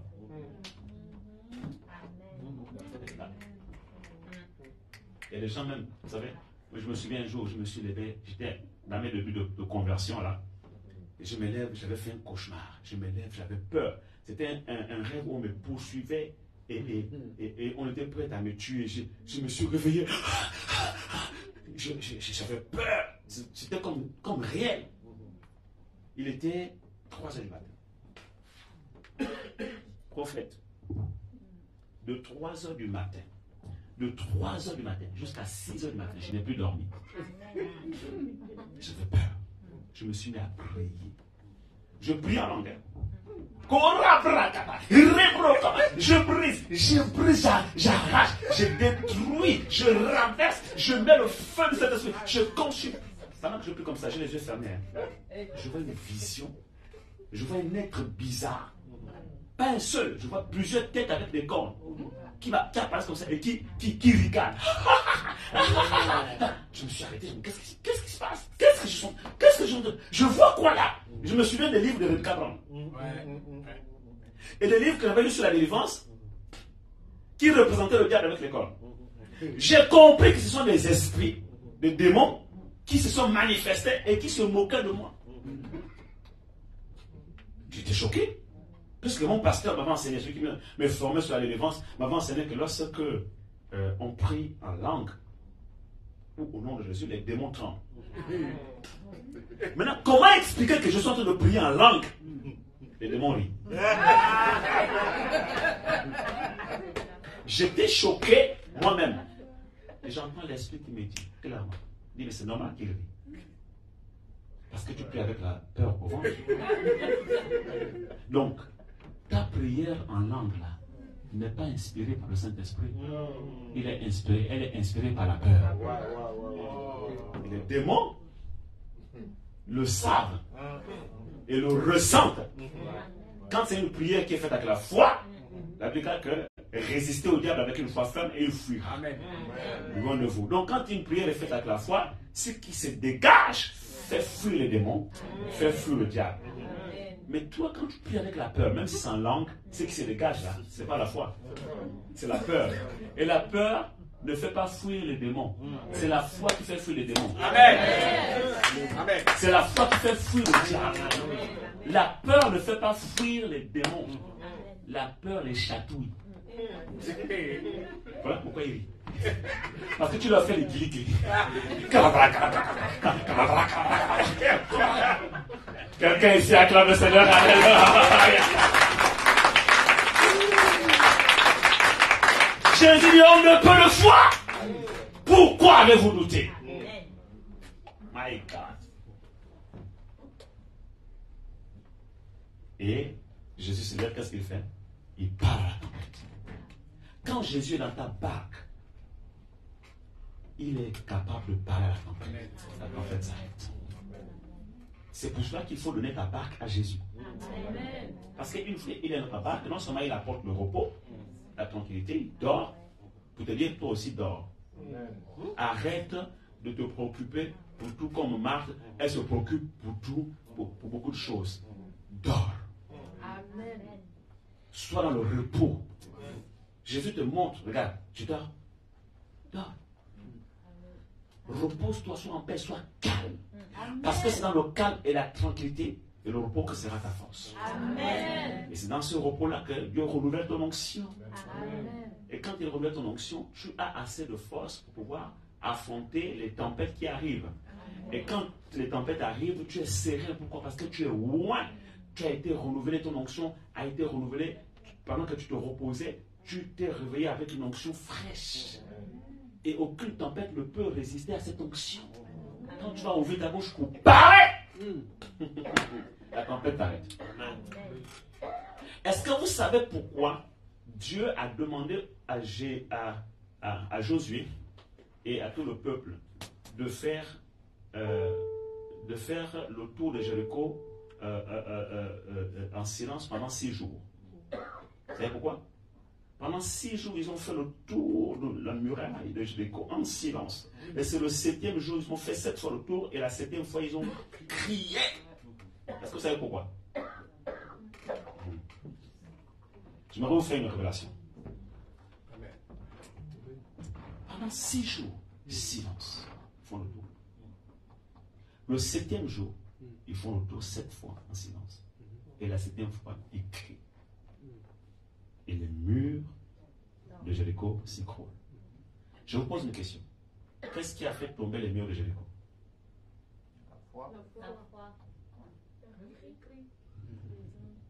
Non, justement. Quand on lit, on voit que ce sont les cris. Mais en réalité, ce ne sont pas les cris. Je prends un exemple. Okay? Lorsque vous voulez abattre un arbre qui a pris les racines, d'accord? Qu'est-ce qui se passe? Vous coupez les racines. Et le temps que vous prenez pour couper les racines, ça prend plus de temps que le temps que vous allez prendre pour renverser. Généralement, on attache les cordes, d'accord? On coupe. Maintenant, tout ça prend du temps. Et maintenant, quand les racines sont coupées, quand vous détachez, vous lâchez comme ça tombe. Est-ce que quelqu'un comprend quelque chose ici? Acclame le Seigneur, alléluia! Le silence a pris plus de temps que le cri. Pourquoi? Parce que c'est le silence qui est allé en profondeur dans les fondations. C'est le travail pour détruire les fondations. De sorte que lorsque maintenant ils ont poussé le cri, c'était juste comme on a poussé comme ça.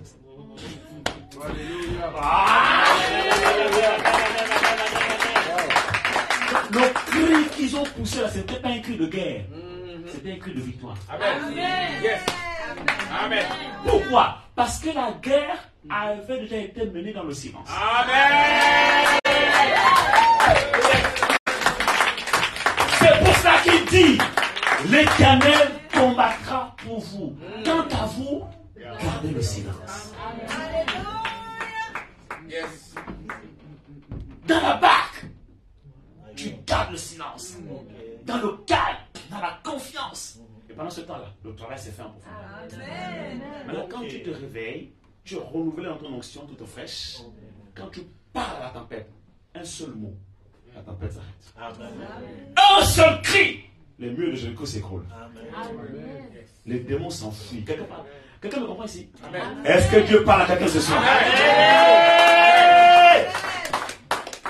Voilà pourquoi Jésus doit monter dans ta barque. Amen. Je ne sais pas qui tu es, qui t'a invité. Est-ce que tu connais Jésus? Toi qui me regardes à la télévision, est-ce que tu connais Jésus?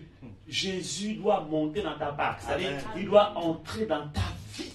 C'est la première chose. Si tu vas aller en eau profonde.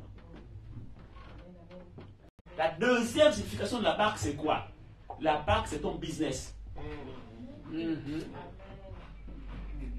La barque, c'était le business de Pierre. Jésus veut s'asseoir dans ton business. Et Jésus veut se servir de ton business pour prêcher à la foule.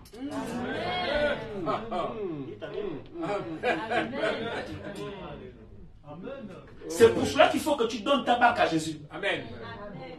Il faut que tu cèdes ton business à Jésus. Amen. Parce qu'il est écrit que si l'Éternel le bâtit, celui qui travaille bâtit en vain. Tu dois faire une alliance. Il faut que tu fasses une alliance avec Dieu pour ton business. Tu dois dire à Dieu, Seigneur, cette entreprise, ce n'est pas mon entreprise. Elle t'appartient. Ne sois pas insensé comme cet homme qui s'est enrichi. Il a dit maintenant, tu as suffisamment amassé des richesses pour toi-même, pour tes enfants, les enfants de tes enfants, jusqu'à combien de générations. Donc tu peux maintenant rester tranquille. Voilà, tu as de quoi vivre jusqu'à combien de générations. Le Seigneur va lui dire insensé. Oh, ce soir même, ton âme te sera redemandée. Et toutes ces richesses, à quoi vont-elles te servir? Et Jésus va dire, il en est ainsi de tout homme qui est riche mais qui ne l'est pas pour Dieu. Dieu a besoin de ton business pour prêcher à la foule. Tout le monde ne pourra pas prendre le micro pour parler comme moi. Tout le monde ne pourra pas aller dans les missions partout dans le monde entier. Mais si tu ne peux pas aller en mission, envoie ton argent en mission. Et la part sera la même pour ceux qui sont partis sur le champ de bataille que pour ceux qui sont restés à garder les bagages. C'est ce qui est écrit, hein? Ensemble, ils partageront. La part sera la même pour moi qui prêche au micro ici et qui va par tout le monde avec ton argent pour aller prêcher l'évangile. Que la part que tu vas recevoir, on va avoir la même part. Deux fois même, toi, tu auras même plus que moi. Oui. Il y avait une maman dans l'église, elle était vieille, fatiguée. Et tout le temps, pendant les cultes, elle avait les yeux fermés. Et le pasteur croyait qu'elle dormait. Et à chaque fois, le pasteur la secouait. Maman, réveille-toi. Mais en fait, elle priait pour le pasteur. Et le pasteur ne savait pas que cette femme-là priait pour lui. Et le pasteur, Dieu l'utilisait puissamment. Il y avait des miracles, des guérisons, des choses extraordinaires. Et un jour, le pasteur est décédé. Il va visiter le ciel. Et Dieu lui dit, je vais te montrer une maison. Et puis il lui montre une très belle maison, complètement chérie, mais luxueuse. Waouh! Le pasteur croyait que c'était sa maison. Jésus lui dit non, ce n'est pas ta maison. Et Jésus lui montre la vieille maman là dans l'église. Il regarde cette maman là. C'est sa maison. Il dit quoi? C'est qui passe tout son temps à dormir pendant les déclins. Jésus dit non, elle ne dort pas, elle prie pour toi. Le fruit de ton ministère, c'est parce que c'est elle qui prie pour toi. Ce sont ses prières. Il dit, ah bon? Oh. Bon, maintenant, moi, je veux voir ma maison. Dans sa tête, si la maman là, qui ne fait pas de miracle comme moi, qui n'a pas de... Voilà. Donc, c'est sûr que si elle a une telle maison, moi, ça doit être même 3 fois plus. Mais quand Jésus l'amène voir sa maison, il dit, tu es prêt? Il dit, je suis prêt. Quand Jésus l'amène devant sa maison, il n'y a même pas encore la toiture. Il n'y a que les briques, il n'y a même pas encore le crépissage, il n'y a même pas encore la charpente, il n'y a rien. C'est encore en plein chantier. Jésus dit, voici ta maison. Il dit, quoi? Moi qui chasse les démons, qui guérit les malades, qui prophétise avec précision, je localise. Je donne les noms, les prénoms, les numéros de téléphone, l'adresse, le numéro de carte bancaire, même le code. Quelqu'un ici acclame le Seigneur. Oh mon Dieu, un jour, les gens, comme quand je prophétise, parfois le Seigneur fait la grâce de donner les noms, les prénoms, les numéros de téléphone, date de naissance, etc. Localise-moi, je me suis arrêté, je vais attendre. Bon. Les noms, je sais donner. Les prénoms, je sais donner. Numéro de téléphone aussi. De date de naissance. Ok. Bon. Si je fais ça aujourd'hui, je ne ferai rien d'extraordinaire, c'est que vous savez déjà. Mais est-ce qu'on peut monter à un autre niveau? Oh, on peut shifter. Ouais, shift prophète. Mais il ne savait pas là où je voulais les amener. Bon, maintenant, aujourd'hui, je ne vais pas demander à lui de me montrer les noms des gens, les prénoms des gens, les numéros de téléphone, les dates de naissance. Non, non. Ce soir, je vais expérimenter autre chose. Amen. Amen. Je veux que Dieu me montre vos numéros de compte bancaire. Et qu'il me montre aussi les codes, les mots de passe. Amen. Silence. Quand c'était les noms, ils ont dit Amen. Les prénoms, ils ont dit Amen. Le numéro de téléphone, Amen. La naissance, Amen. Mais quand c'est les numéros de compte bancaire, le numéro de la carte avec le code, là, il n'y a plus Amen. Quelqu'un ici acclame le Seigneur.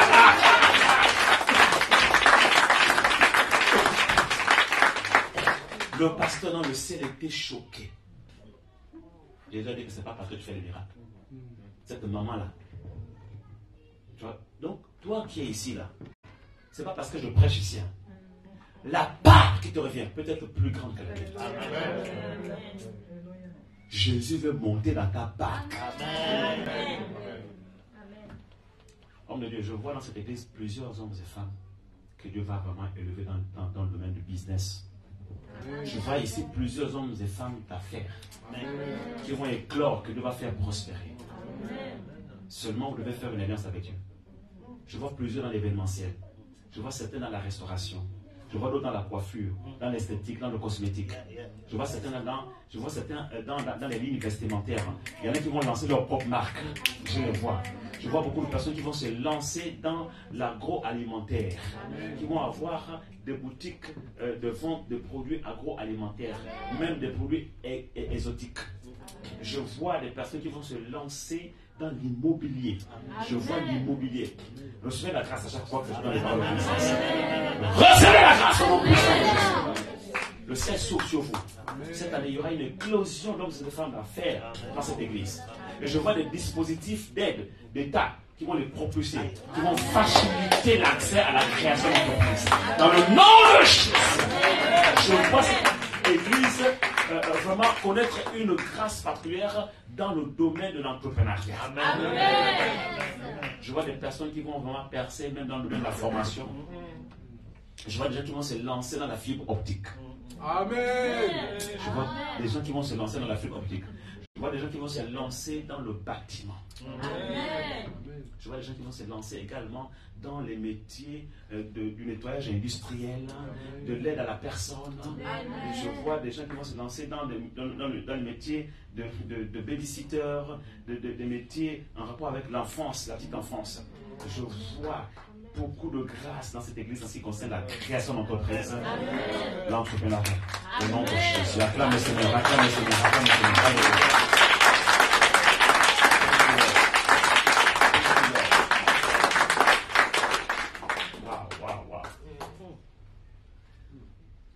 Mais Dieu me dit de vous dire, vous devez faire une alliance avec lui. Donnez-lui votre barque. Faites une alliance avec lui. Dis à Dieu, ce n'est pas mon entreprise, c'est ton entreprise. Fais-moi prospérer dans cette entreprise. Fais-moi gagner beaucoup d'argent afin que je puisse investir pour faire avancer ton œuvre. Rappelle à Dieu que c'est lui qui a dit dans sa parole que c'est lui, Dieu, qui donne la semence au semeur. Et dans ta prière, l'alliance dit à Dieu, Dieu, tu cherches un semeur, me voici. Mais regarde, je veux semer, mais je n'ai pas la semence. Alors accomplis ta parole qui déclare que tu donnes la semence au semeur. Donne-moi la semence afin que je sème. Et Dieu va te donner la semence. Et quand il va te donner la semence, il faut semer. Parce qu'il est écrit qu'il donne la semence au semeur et son pain aussi. Donc la semence, ce n'est pas pour toi. C'est pour remettre en terre. Ce qui est pour toi, c'est le pain. Amen. Acclame le Seigneur, alléluia.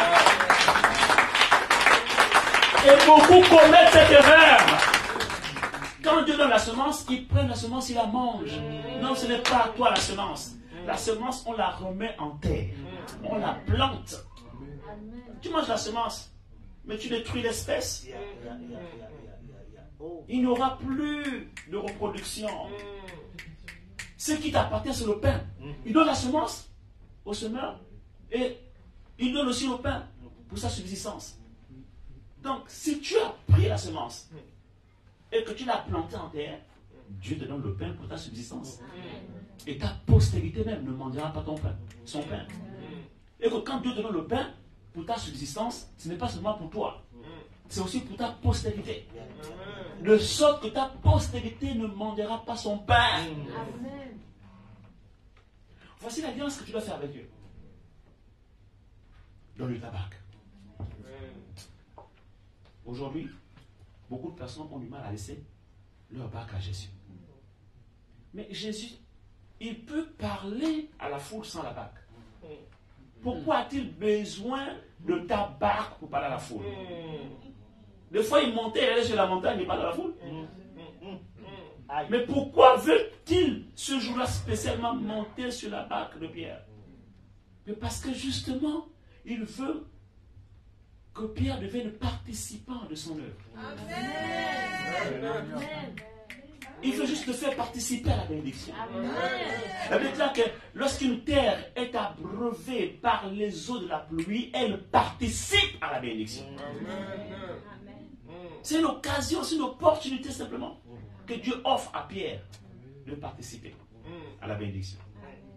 C'est une grâce quand Dieu choisit ta Pâque pour prêcher à la foule. La Pâque, ça peut être aussi ta maison. C'est une grâce quand Dieu choisit ta maison pour parler à la foule, pour prêcher à la foule. Quand Dieu choisit ta maison pour qu'elle devienne une cellule de prière. Quand Dieu choisit ta maison pour recevoir, pour abriter une agape, pour abriter une veille de prière. Quand Dieu choisit ta maison pour organiser, c'est une grâce parce qu'il peut se passer de toi. Mais c'est une opportunité qui t'accorde pour t'amener au large. Acclame le Seigneur, alléluia. C'est une opportunité qui t'accorde pour t'amener en eau profonde. Alléluia. Quand Jésus a fini de prêcher à la foule, maintenant qu'est-ce qu'il fait? La même bague, il dit à Pierre, maintenant avec la même bague, va où? En eau profonde.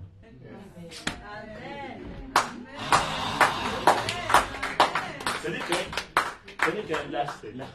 la même bague là, sans Jésus, n'a pas amené Pierre à l'eau profonde. Mais dès que Jésus est monté dans cette barque et qu'il est fini de prêcher à la foule, c'est la même barque là qu'il a amené en l'eau profonde. Je prophétise que cela sera ton partage au nom puissant de Jésus. Ce sera ton héritage au nom puissant de Jésus. En cette année 2023, l'Éternel t'amène au large, en eau profonde. 2023 sera pour toi une année Rehoboth. Quelqu'un dise Rehoboth. L'Éternel te mène au large. Amen. Alléluia. Maintenant, Pierre commence à raisonner. Il dit, mais j'ai péché, j'ai fait tout ce qu'il fallait faire. Tout ce qu'il fallait faire. Mais oui, il a fait tout ce qu'il savait faire. Mais il n'a pas fait quelque chose. Il n'a pas fait quelque chose qu'il n'a jamais fait. Donc pourquoi? Parce que cette chose-là ne relevait pas du naturel. Parce que tout ce qu'il a fait jusqu'à présent, c'était naturel. C'était ce qui était à l'origine de son succès. Ce jour-là, Jésus a voulu lui montrer une chose, que tout ça c'est bien. Ça peut t'amener à un niveau de succès. Mais pour aller plus loin, en eau profonde, tu as besoin d'autre chose. De quoi? Pierre va nous donner la révélation. Il dit, sur ta parole, je jeterai le filet. Ça veut dire que, à un moment donné, toutes tes compétences vont atteindre leurs limites. Toutes tes connaissances vont atteindre leurs limites. Ton expérience va atteindre ses limites. Tes références vont atteindre leurs limites. Tes connaissances, les relations, les connexions avec les gens haut placés. J'ai un oncle qui est ceci, j'ai un parent qui est là-bas, tout ça là, ça va atteindre leurs limites. Parce que pour peu que ton oncle qui est, ou je ne sais pas trop, qui perd son poste. Ceux qui vas-tu encore compter. donc tu comprends que ça, c'est des béquilles en fait, sur lesquelles on s'appuie, qui nous servent pendant un temps, jusqu'au jour où Dieu casse toutes les béquilles. Ah! Il casse toutes les béquilles. Maintenant, sur quoi vas-tu t'appuyer? Sur sa parole. Acclame le Seigneur, alléluia. Sur sa parole. Il dit sur la parole. Je jetterai le filet. Voici la seule chose que Pierre n'avait jamais encore essayé. Yes. Il a jusqu'à présent jeté le filet sur la base des connaissances qu'il avait. Ok. Depuis son enfance. Il a jeté le filet sur les techniques de grands pécheurs. Il a jeté le filet sur les références. Il a jeté le filet sur les relations qu'il avait, les connexions. Il a jeté le filet sur toutes ces choses. Mais pas sur la parole. Et jusqu'à présent, ça a marché. Ça a marché. Jusqu'au niveau où il arrive à ses limites.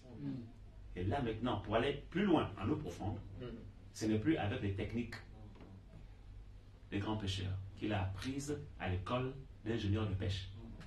Ce n'est plus avec ses références et diplômes qu'il a eu. Ça ne lui sert plus à rien. C'est terminé là. À ce niveau-là. Quand on quitte le naturel, hein, on entre dans une autre sphère qu'on appelle le surnaturel. Là-bas, ce ne sont plus les diplômes qui parlent, mon frère. Quelqu'un ici acclame le Seigneur, alléluia. Là-bas, ce ne sont plus les connaissances, ce ne sont plus les références, ce ne sont plus les connexions, ce n'est plus le bras long. Même Macron ne peut plus rien faire. Même si ta connexion, c'est Macron, il ne pourra pas. Parce qu'en eau profonde, là-bas, c'est sur la parole qu'on surfe. Hein? Pour aller là-bas, hein, tu vois, c'est comme les enfants font les skate, hein, tu vois. Pour aller là-bas, c'est pas sur tes techniques. Ce n'est pas sur ton intelligence. Ce n'est pas sur tes connaissances. Ce n'est pas sur tes diplômes. Ce n'est pas sur tes relations, tes connexions. Tout ça là, non. Là-bas, dans cette dimension-là, la sphère du surnaturel, là-bas, c'est sur la parole. Jésus marche sur les eaux. Tout le monde croit que c'est un fantôme. Pierre dit, si c'est toi, Seigneur, fais que je vienne vers toi. Jésus dit, viens. Est-ce que Pierre a marché sur les eaux? Non. Il a marché sur le vien. Quelqu'un ici acclame le Seigneur. Alléluia. Il a marché sur le vien, sur la parole. Et aussi longtemps qu'il suivait le vien et qu'il avait les regards focalisés sur Jésus, la parole, il a marché sur les eaux. Lorsque tu suis la parole, tu marches la parole et que tu gardes tes regards fixés sur la parole de Jésus, les eaux se transforment pour toi en... Les eaux deviennent pour toi un sol plat. Oui.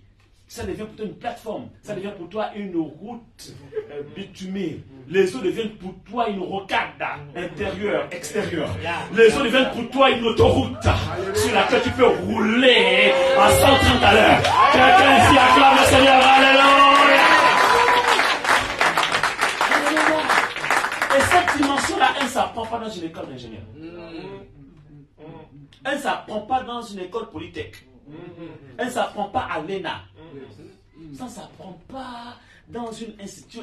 Non. Ça s'apprend dans la dimension du surnaturel. Amen. En marchant par la foi en la parole. Donc il a fallu l'obéissance.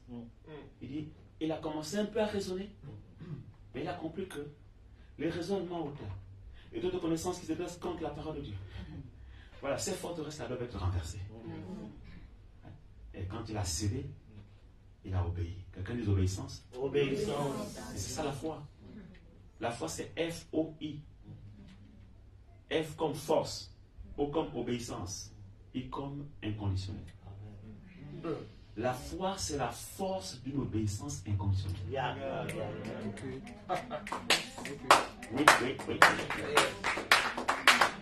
Et quand tu as compris ça, bien-aimé, c'est la voie par excellence pour entrer dans le surnaturel. Et là, qu'est-ce qui se passe? Ce qui se passe, c'est qu'en fait, tous les poissons, c'était la nuit, hein? qui étaient déjà cachés. Peut-être qu'il y en a qui étaient déjà allés se coucher. Tous les poissons de la mer ont reçu une information sur leur smartphone. Chacun a reçu un WhatsApp, un télégramme, un tweet pour alerter que celui par qui et pour qui toutes choses ont été créées, y compris nous, est là. Amen. Donc il y a réunion de famille. Amen. Autour du maître, il est là. Donc les poissons sont venus autour de Jésus. Pourquoi? Parce que Jésus était là. Amen. Ah, acclame le Seigneur. Alléluia.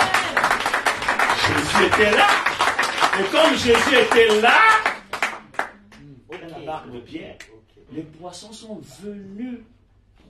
Ils sont venus à la rencontre de Jésus. Ils sont venus parce qu'ils ont été informés que le maître est là. Et comme il est le maître, et tout a été créé par lui, mais aussi pour lui, donc il peut en disposer. C'est ça. D'accord? Ils sont venus parce qu'ils ont été créés par lui, mais ils ont aussi oublié qu'ils ont été créés pour lui, donc il peut en disposer. Il y a bien maintenant, vous pouvez les manger. Quelqu'un ici acclame le Seigneur, alléluia. Vous pouvez les manger, allez, jetez le filet. Quand ils jettent le filet, pêche miraculeuse. Pêche miraculeuse. Ils ne pouvaient même pas tirer les filets. Au point où même les filets se rompaient et ils sont remplis de barques. Les barques s'enfonçaient. Leurs barques étaient pleines et il leur fallait les barques des voisins. Je prophétise sur ta vie. Une telle dimension de bénédiction que tu auras besoin d'embaucher de la main d'œuvre pour venir t'aider à tirer les filets et à remplir les barques. Quelqu'un ici acclame le Seigneur. Alléluia. Alléluia. Tu auras besoin d'embaucher de la main d'œuvre. Tu auras besoin d'embaucher de la main d'œuvre, d'avoir recours à d'autres barques, à d'autres pêcheurs. Tu auras besoin de sous-traiter. Tu ne pourras pas tout faire tout seul. Tu auras besoin de sous-traiter. Tu auras besoin d'autres prestataires. Tellement tu seras débordé par la bénédiction. Je déclare qu'alors que Dieu t'amène à l'eau profonde, c'est ce que tu vas vivre en cette année 2023. Au nom de Jésus. Au nom puissant de Jésus. Je vois des gens ici qui vont vivre des pêches miraculeuses dans leur travail.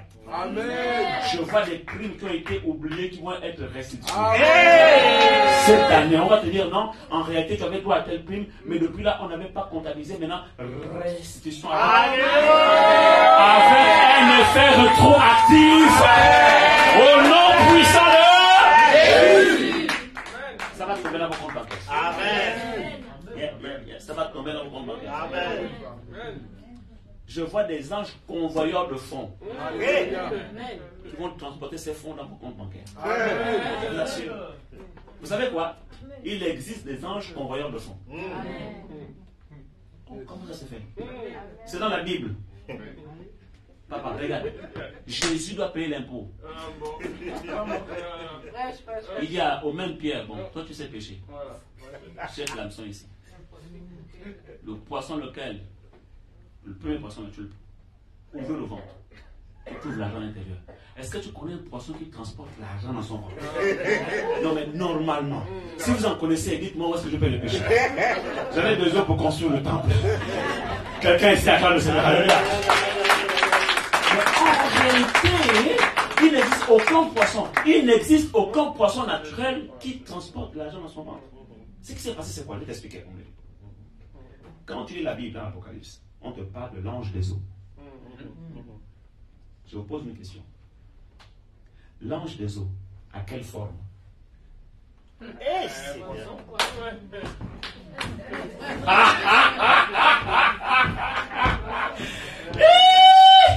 Jesus!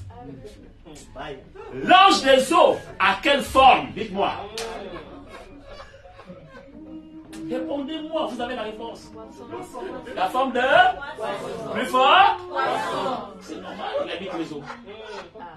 Oh, Seigneur. Les anges du ciel ont quoi? C'est normal, ils doivent voler. Non, non. Hey! Hey!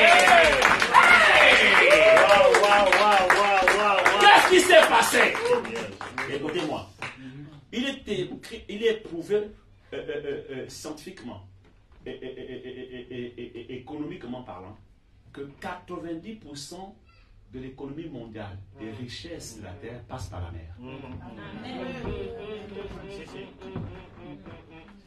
C'est vrai, non? C'est vrai.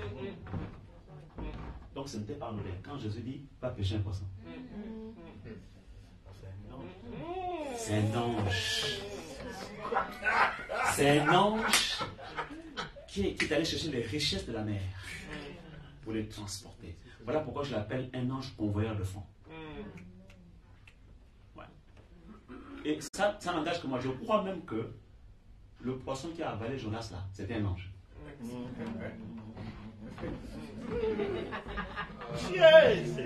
Parce qu'un poisson normal, tu peux pas être à l'intérieur et puis tu es tranquille, tu respires, et tu vas vivre. Merci à toi, le Seigneur. Alléluia. C'est pas possible. C'était un ange de Zorro que Dieu a envoyé pour intercepter Jonas pour dire Jonas, va à Ninive. Acclame le Seigneur, alléluia, acclame le Seigneur, alléluia. Je vous pose une question. Les anges de la forêt, qui habitent la forêt, ont quelle forme? Les anges qui habitent la forêt ont quelle forme? La forme de quoi? Des arbres. Des arbres. C'est pour cela qu'il est écrit que les arbres des champs battent les mains. Acclame le Seigneur, alléluia. Alléluia. Est-ce que vous avez déjà vu un vrai arbre dans la forêt, normalement constitué, naturel, battre les mains?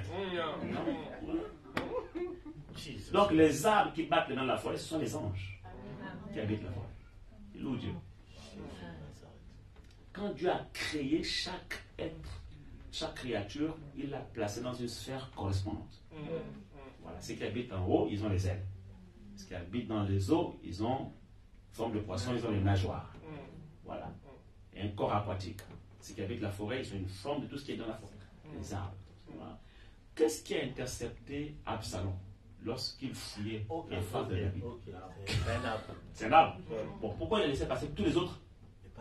Mais pas Absalom. C'est un ange. Qui est venu juger. Oh, acclame le Seigneur, alléluia! Eh oui! Acclame le Seigneur, acclame le Seigneur!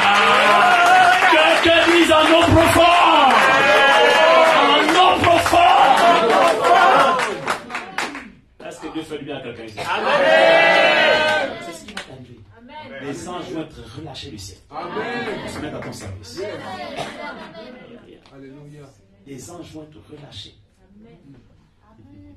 Alléluia. Je vais vous faire une révélation. Est-ce que vous savez pourquoi Jésus a maudit le figuier?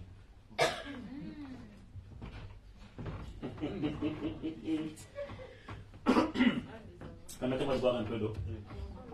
Je vous laisse un peu le temps de réfléchir. Est-ce que vous savez pourquoi Jésus a maudit le figuier? Il n'avait pas de fruits. Jésus aussi. Il est bien écrit que ce n'était pas la saison des figues. Comment tu vas me maudire alors que ce n'est pas la saison des figues?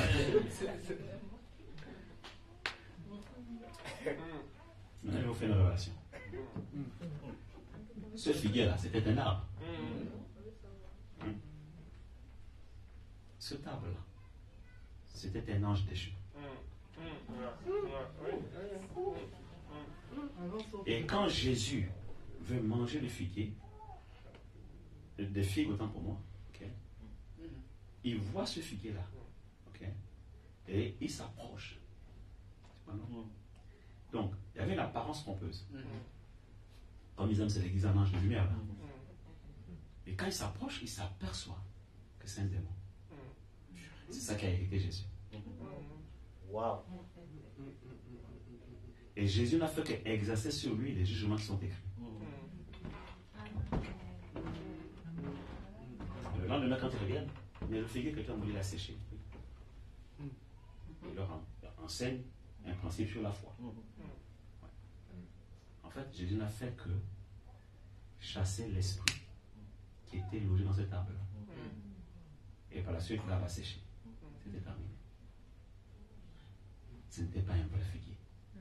C'était un ange déchu. Et Jésus venait de le chasser, de le vaincre, de le déloger de là en fait. Parce qu'il occupait inutilement la place de cet endroit-là. Et il trompait les gens. Quelqu'un ici acclame le Seigneur. Donc c'était un esprit séducteur. C'était un esprit séducteur.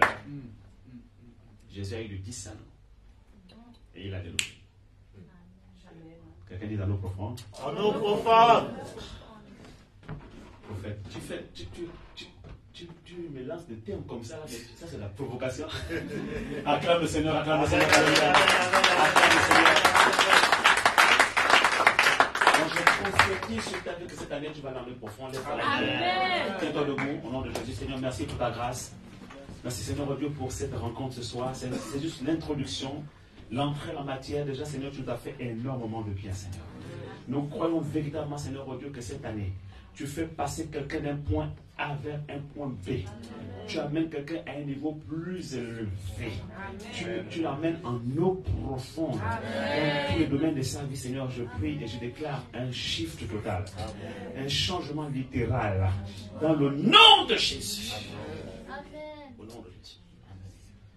Seigneur, merci. Parce que tu vas déloger dans leur vie tout figuier qui n'est pas de toi. Il est écrit que tout arbre qui n'a pas été planté par mon Père sera déraciné. Tu déracines dans leur vie tout arbre qui n'a pas été planté par toi. Au nom puissant de Jésus. Tout arbre infructueux qui ne porte pas de fruit, tu arraches. Et tu favorises, Seigneur, oh Dieu, la floraison et la germination de tout arbre que tu as planté par ta semence à toi. Au nom de Jésus, que ta semence germe dans leur vie et produise un fruit abondant. Je prophétise une année de grâce abondante sur la vie de tes enfants. Au nom puissant de Jésus, je prophétise la faveur divine. Je prophétise la grâce abondante. Je prophétise la bénédiction de l'Éternel qui se enrichit et qui n'est suivi d'aucun chagrin. Je prophétise, Seigneur, oh Dieu, le surnaturel divin. Je déclare, tu propulses quelqu'un ici, au large, tu l'amènes en eau profonde. Je prophétise Réhoboth. L'Éternel t'amène au large. Cette année, dans ton travail, l'Éternel t'amène au large. Dans tes projets, l'Éternel t'amène au large. Dans tes entreprises, l'Éternel t'amène au large, en eau profonde, au nom puissant de Jésus.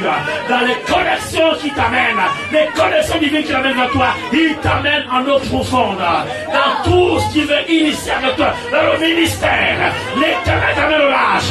Dans tes entreprises, dans ton business, l'Éternel t'amène au large. Je vois ta barque quitter le rivage.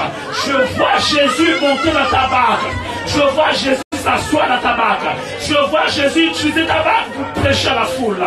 Je vois ta barque servir aux intérêts du royaume de Dieu, à l'avancement de l'œuvre de Dieu. Je vois ta barque servir au dessein de l'Éternel. Et je vois Jésus maintenant amener ta barque au large en eau profonde. Et je vois maintenant ta barque expérimenter la pêche miraculeuse. Et je vois la pêche miraculeuse dans ta vie. Je vois se manifester le surnaturel divin dans ta vie. Je vois ton entreprise connaître une telle dimension de grâce qu'elle n'a encore jamais connue auparavant. Et je prophétise sur ton entreprise la pêche miraculeuse. Tu vas faire un chiffre d'affaires en un seul jour que tu n'as encore jamais fait depuis des années. Un seul jour suffira pour faire un bénéfice qui est équivalent à un siècle d'existence. Dans le nom puissant de Jésus. Et tout esprit d'échec qui t'a séduit, quitte ton chemin.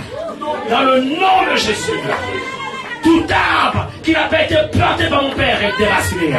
Tout esprit d'échec te quitte ta vie, quitte ta famille, quitte ton foyer, quitte ta maison, quitte tes enfants. Dans le nom de Jésus, je déclare une saison en eau profonde pour tes enfants, dans leurs études. Les niveaux qu'ils n'ont encore jamais pu dépasser, ils vont les franchir. Les niveaux qu'ils n'ont encore jamais pu atteindre, ils vont les atteindre. Là où ils n'ont jamais pu dépasser un niveau, cette année, Dieu nous a donné le large. Dans leurs études, il élargit l'espace de leur temps. Il étend leur codage. Il élargit leur intelligence. Extension de leur pensée. Extension de leur intelligence. Un esprit de connaissance vient sur eux. Un esprit de sagesse. Un esprit d'intelligence. Un esprit de conseil les anime. Je prophétise le succès dans leurs études. La réussite scolaire. Au nom puissant de Jésus. Je déclare la grâce de Dieu. Dieu t'amène en eau profonde dans ton entreprise. Là où tu travailles, c'est l'année où Dieu t'amène en eau profonde. C'est-à-dire que Dieu t'amène plus loin de ce que tu as connu jusqu'à présent. Dieu t'amène plus loin. Je vois une promotion venir sur toi. Au nom puissant de Jésus. Dieu t'amène à un niveau de compétence plus élevé. À un niveau d'expertise plus élevé. À un niveau d'expérience encore plus approfondi. Au nom de Jésus. Au nom puissant de Jésus. 2023, c'est réellement pour toi. L'Éternel t'amène au large, en eau profonde. J'entends dans mon esprit une profondeur. Appelle une autre profondeur. Tu vas aller en eau profonde dans ta relation avec Dieu. 2023, c'est l'année où Dieu t'amène en eau profonde dans ta relation avec Dieu. Tu vas connaître des profondeurs que tu n'as encore jamais expérimentées. Dieu t'amène dans sa présence et te fait explorer les profondeurs de sa présence que tu n'as encore jamais exploré depuis que tu es dans le Seigneur, depuis que tu es en Christ. Au nom de Jésus. En eau profonde dans ta vie de prière. Au nom de Jésus. En eau profonde dans ta relation avec le Saint-Esprit. Au nom de Jésus. Dans ta communion avec le Saint-Esprit. Dieu t'amène en eau profonde. En eau profonde dans ton rapport à la parole de Dieu. Les Écritures seront pour toi des puits dans lesquels tu vas aller puiser en eau profonde. Les mystères cachés, les trésors cachés de la parole de Dieu qui vont littéralement révolutionner ta foi et transformer ta vie. Au nom puissant de Jésus. Cette année, c'est ton année. C'est ta saison. Au nom puissant de Jésus-Christ Nazareth. Merci, Père de très saint. Pour la mesure de foi que tu accordes à chacun ce soir. Il y en a qui vont vivre des choses extraordinaires. Au moment où je suis en train de parler, il y a des maladies qui sont en train de quitter les corps. Je vois dans mon esprit des guérisons. Il y en a qui vont témoigner avant la fin de cette conférence. Avoir été guéris de quelque chose. Ils ont entraîné depuis longtemps. Je vois des chaînes qui tombent. Je vois des liens qui sont brisés. Je vois des hôtels qui sont renversés. Dans ta vie, dans ta famille, au nom de Jésus. Je vois maintenant des jougs qui éclatent. Au nom puissant de Jésus. Des jougs de malédiction qui sont brisés et qui laissent place à la bénédiction, à la prospérité. Dans le nom de Jésus. Il y en a qui vont partir d'ici complètement légers. Vous allez sentir vos corps complètement légers. Ce sont des jougs qui ont éclaté et qui se sont envolés en éclats. Maintenant vous êtes libérés. Vous commencez à entrer dans votre jubilé. C'est votre saison du jubilé. Dans le nom de Jésus. Recevez la grâce de Dieu. Il y en a qui ont tourné en rond depuis des années. Vous avez tourné en rond. Blocage sur blocage. Je vois les blocages être renversés dans vos vies. La main de l'Éternel se déploie en votre faveur et débloque toute situation qui était bloquée dans votre vie. Dans le nom de Jésus. Je vois des portes qui étaient fermées s'ouvrir pour vous. Amen. Et je vois l'impossible devenir possible. Amen. Dans votre vie. Dans le nom de Jésus. Je vois des restaurations. Je vois des gens aller plus profondément, en eau profonde, en intimité, dans leur relation avec le Saint-Esprit. Mais également, je vois des relations de couple être restaurées. Et je vois des couples expérimenter la profondeur de l'intimité que n'ont encore jamais expérimenté depuis qu'ils sont mariés. L'amour de Dieu remplit vos cœurs. Votre vie ne sera plus jamais la même. Votre vie de couple est littéralement changée, transformée. Je prophétise un vin nouveau. Dans votre couple. Cette année, votre couple va en eau profonde. Vous allez expérimenter avec le Saint-Esprit. Oh my God. Vous allez expérimenter avec le Saint-Esprit des choses que vous n'avez encore jamais vécues en couple. Pour le vivre ensemble. Parce que Dieu vous appelait pour le servir ensemble. Et tout ce qui a été un obstacle pour vous est renversé maintenant. Dans le nom de Jésus. homme de Dieu, je vois une grâce particulière. Cette année, il y aura beaucoup de mariages dans cette église. Yes. Beaucoup de mariages dans cette église. Je vois beaucoup de célébrations de mariage dans cette église. Le ciel est ouvert. Rehoboth. L'Éternel t'amène au large. Au nom puissant de Jésus. Amen. Amen. Acclame Dieu, acclame Dieu, acclame Dieu, acclame Dieu. Alléluia. Que Dieu vous bénisse, sang de Dieu. Rendez-vous demain. Amen, amen, amen. Acclamons le roi des rois. Waouh, waouh, waouh, waouh. Dis à ton ami, Jésus parle encore. Jésus parle encore. Jésus parle encore. Alléluia. Ainsi, s'il n'a pas compris, dis-lui, Jésus parle. La révélation sur les anges, là, ça m'a secoué. Je vais encore méditer sur ça. Amen. Chi, les anges sur les eaux. Non, c'est que j'aime avec Dieu. Hein. Quand tu crois connaître, il te montre que tu ne connais rien. Là, le prophète nous a secoué dans la parole. Je vous avais dit que c'est un homme qui Dieu est dans le prophétique. Il est aussi très profond dans la parole. Amen. En tout cas, je crois que demain, Dieu me fera grâce. Je bénis aussi le Seigneur pour les paroles prophétiques que l'homme de Dieu a données. Voilà, et il a dévoilé des choses. Je dis, Seigneur, ok, merci Seigneur.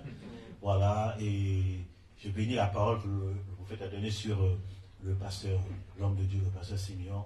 Alléluia. Quand il a prophétisé, c'est exactement ça, et on bénit le Seigneur. Mais le prophète a dévoilé une chose, on voulait faire une surprise dimanche. Amen. Je disais au pasteur, je dis, il est en train de dévoiler un secret. Ah, Saint-Esprit, pourquoi tu nous fais ça? Amen. Voilà, c'est concernant notre bien-aimé Sika. Alléluia, il a prophétisé sur elle. Tout ça. Je n'ai jamais parlé de ça au prophète. Rassurez-vous, je n'ai jamais parlé de ça avec lui. Je n'ai jamais dit, voilà, c'est telle personne qu'on va faire ça.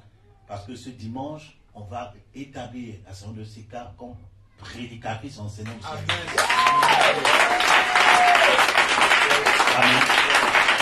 Donc, quand le prophète a sorti ça, j'ai regardé la prophétesse, je dis, c'est arrêté. Là, Dieu est en train de tout dévoiler. Je vais faire une surprise à l'église. Bon, comme Dieu de cet esprit a parlé, on confirme et on dit, voici la chose. Amen. Alléluia. Et tout ce qu'il a dit sur elle, c'est exactement là. C'est vrai. C'est vrai, il n'y a pas d'ombre dedans, c'est clair. Alléluia. Ouais, tout ce qu'il a dit sur notre bien-aimé Clarisse, c'était exactement ça. Je me mettais à danser. Je dis merci Seigneur. Amen. Et les bien-aimés, vous qui avez fait le jeûne avec nous, qu'est-ce qui a été dit hier à la fin du jeûne sur les finances? Le transfert des richesses. Le prophète a prophétisé. On dit, acclame le Seigneur pour toi, mais acclame le Seigneur. Alléluia. Et il a des mêmes mots. Ce qu'on te doit, on va te transférer ça. J'ai dit, oh Seigneur, c'est fait, ça a compris. Amen. Donc, envoyez vos barques en mission. Amen. Amen. La prédication, c'est pour nous. Et votre mission, c'est la barque. Amen. Voilà, mettons en parole la pratique de Dieu et nous bénissons le Seigneur pour cela. Donc, demain, on continue. Amen. Demain, toute la journée. D'habitude, à la convention, les samedis, on fait une petite rencontre de prière avec l'équipe. Mais comme le prophète vient d'une longue mission, j'ai dit non, samedi, on va le laisser se reposer. Amen, qui se repose comme lui-même il a dit, c'est pas nous. Lui-même il a dit qu'il faut se reposer pour recharger l'onction.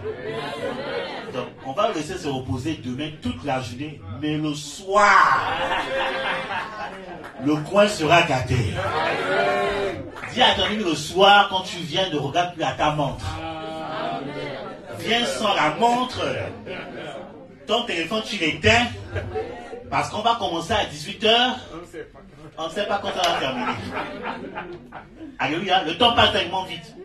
Donc on veut vraiment, on veut tout prendre. Amen. Il faut que le prophète reparte fatigué parce qu'il a travaillé. On veut tout prendre. Il laisse tout ici. Il laisse tout ici. Alléluia. Donc demain, on va laisser se reposer la journée. Amen. Vous allez vous reposer. On se demain à 18h. Alléluia. Pour la suite et dimanche, on demandera les annonces pour dimanche. Alléluia. Nous célébrons nos 10 années et dimanche, ça sera la grande fête. Amen. Il y a une des mamans qui a fait chocolat pain au beurre. Voilà, c'est un petit cas partagé ensemble. Ne soyez pas pressés parce qu'on va partir ensemble dans la communion fraternelle. Le fond que tu as arrêté pour aujourd'hui, tu peux la faire tout doucement. et on va rendre grâce à Dieu. Je regarde,